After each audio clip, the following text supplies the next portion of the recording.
What we were talking about a minute ago to me is the thing that where I both have the most compassion and the most concern with regard to Brandon Aiyuk. And so let us play this for you one more time, and then we can kind of jump into it.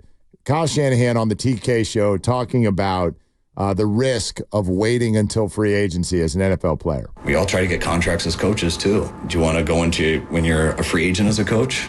You can make more money that way. Why don't everyone do that? Well, what if your quarterback gets hurt in the first game and 3 other people, and you think you were going to go to the Super Bowl, but now you're 4-12. You got a second pick in the draft. What does that mean? Man, I don't need to go through that. I'm happy with what's on the table. And it is the same situation for players, but man, I think it's a lot more risky. Do you want to do this, or do you want to go play through a violent season? If you do, and you are a free agent, oh yeah, you are going to get that. That's how free agency works. But man, free agency is tough to get to. I think it's scary for a player because of the physicality of the sport, and that they don't just miss a year, they could end their career. Or a coach, you could recover from a bad season because you can coach till you're 60 or whatever.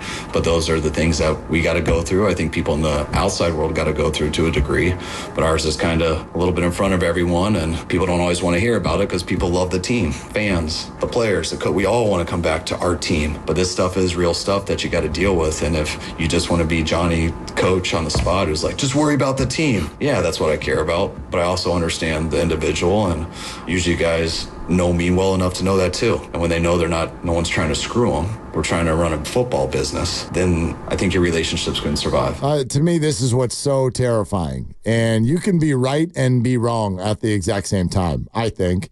Brandon can absolutely be right. That like, okay, look over here, and receiver X is getting $28 million. Call it Jalen Waddle if you want. Jalen Waddle's getting $28 million. I'm better than Jalen Waddle. I want 30. All right, you can be right, but when the 49ers say no deal, that doesn't fit with what we're doing. Here's how I do think you run the risk of being wrong. And this is what I'm scared for Brandon Aiyuk to do. You know, like, I don't know what the Niners are actually offering Brandon Aiyuk. Have offered, were offering. I have no idea. But let's go on that premise that all of us have used, that $26 million a year was on the table, and there's some sort of guaranteed number in there. Let's call it $40 million. Right? So $26 million a year for 4 years with a guarantee of $40 million. Let's say that's on the table. And Brandon's like, that's offensive. And I'm like, I get it. I get why you're offended by that. But what are you going to do? So you're telling me that as someone who has made a total of $12 million in his life, you are now going to say no to that. You're going to say no to the $104 million offer with $40 million of it guaranteed. You're $40 million, yeah. You're going to say no, basically, to someone saying, how about if we take care of money for the rest of your life? It's $40 million. I'd argue that's enough. I would argue that's enough. Right. That takes care of the rest of your life, does it not? It does. It should. It should. I mean, we saw that documentary many years ago where... Broke. Thank you, broke. Yeah, you can make bad decisions, but three-quarters of the players, $40 million is not enough, but it should be enough. Or if you're Brandon and you say, well, you know what? I'm worth more than that, so no thank you. Mm-hmm. Pay me $14 this year, guaranteed, and I'll go out and I'll ball out. And then at the end of this year, you can franchise me, and then you'll pay me $26 on the tag, which that right there is $40 million for 2 years. Yep. There's my 40. Instead of 40 for 4 or 40 for 5, I'm getting that 40 now and next year. And if you don't want to franchise me and you want to let me go, well, if I ball out this year, then I'm going to go out there and get 55 guaranteed on top of the 14 that I have now.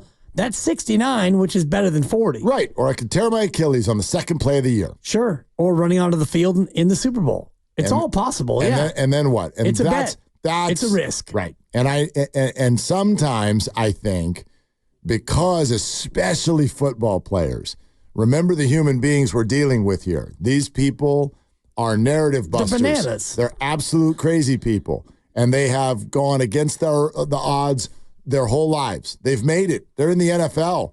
They're the 1% of the 1%. They're absolutely insane. And I mean that in a good and a bad or a whatever way.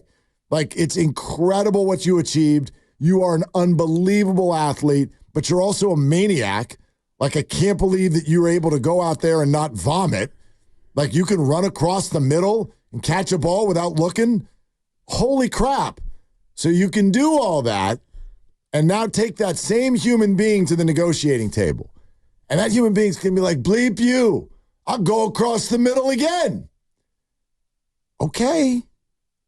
I find that to be, and this is just the way that I've lived my life, and so maybe I've left some bucks on the table or whatever, but dude, that's a hell of a risk. It's risky, and it makes me think about Roy McAvoy in Tin Cup, where, if you just lay up, and it's a golf movie, and if he just, lays up and he makes par, he maybe not win the U.S. Open, but he makes it, and he's a pro, and he gets a huge check, and he's got clearance for the rest of his career. Or you go for the green and 2. And that's kind of what Brandon Aiyuk is doing. It's a par 5, and there's water, and if you hit a good shot, if you have a good year, and you do what you did last year, you stay healthy, you are number 2 in yards per catch and all the rest of it, the yak yards and a winning team and catches and all the rest of it, you're going to make more money than you could right now. But the downside is you hit that second shot in the water, and now you don't make birdie, you don't make par, and then you try it again, and maybe you end up chasing it. So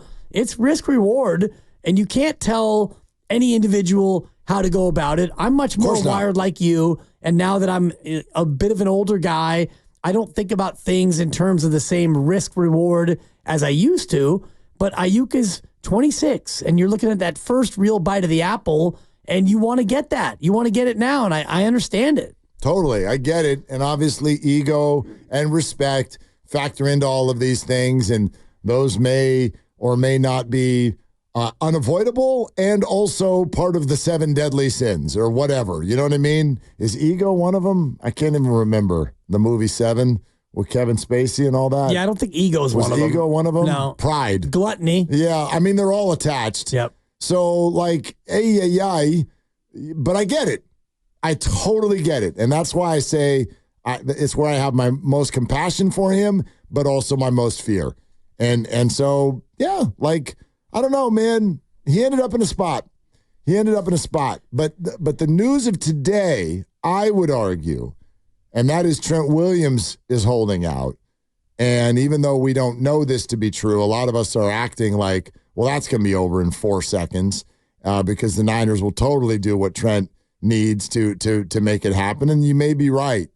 If I'm Brandon Aiyuk, I'm doing everything I can to block out anything that happened with McCaffrey, anything that happens with Trent Williams, anything that may happen, quite frankly, with Brock Purdy 7 months from now.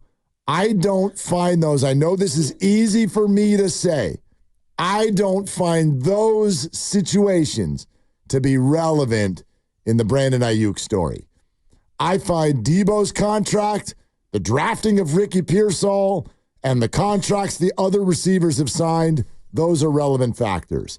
Trent Williams not showing up today is not something I'm going to concern myself with. No, and you never want to count your teammates' pockets, but they're all negative factors in what you're trying to do. And it was the other contracts from wide receivers, and TJ Hushmanzada, Brandon's own personal coach, said the exact same thing. When I asked him about, the market and if that would have changed Brandon Aiyuk's thinking and all that, and he gave me a bingo and he gave me a tic-tac-toe, and I think he gave me a Connect 4 as well. Connect 4. He gave me a lot of things on that because it has changed. And so, the market moved and the Niners didn't move, and Brandon wanted them to move and they didn't. And so, the Trent Williams and the Christian McCaffrey, none of those things are really that directly involved with his money, but his money is still not being paid like he wants it. So you can block out everything you want to block out, but the bottom line for Aiyuk is when he eventually does show up to practice, he's still making 14.1, and he feels like he should be making 26. Yeah, well, or 28. He's not going to make 26 this year no matter what happens. He's going to make 14.1. But he would have at least 40, 45, 50 guaranteed. Correct. Like, you're going to get that. Yep. And right now he's got 14.1 guaranteed. That's it. Yeah. I mean, look. That's it. And I say that's it. I mean, you got to always remind ourselves of, I know. And even 12 over the last 4 years is checks notes, a good salary. It's pretty good. I think Brandon has a bank account. I don't know that. I'm not. I would hope. I'm not Shohei Ohtani's interpreter. I have no idea what's going on in anybody else's bank account, but I would imagine that he's got money. I would think. And he's probably feeling even maybe a little bit empowered by that. Like he's got money in the bank. So wonderful. That's all great.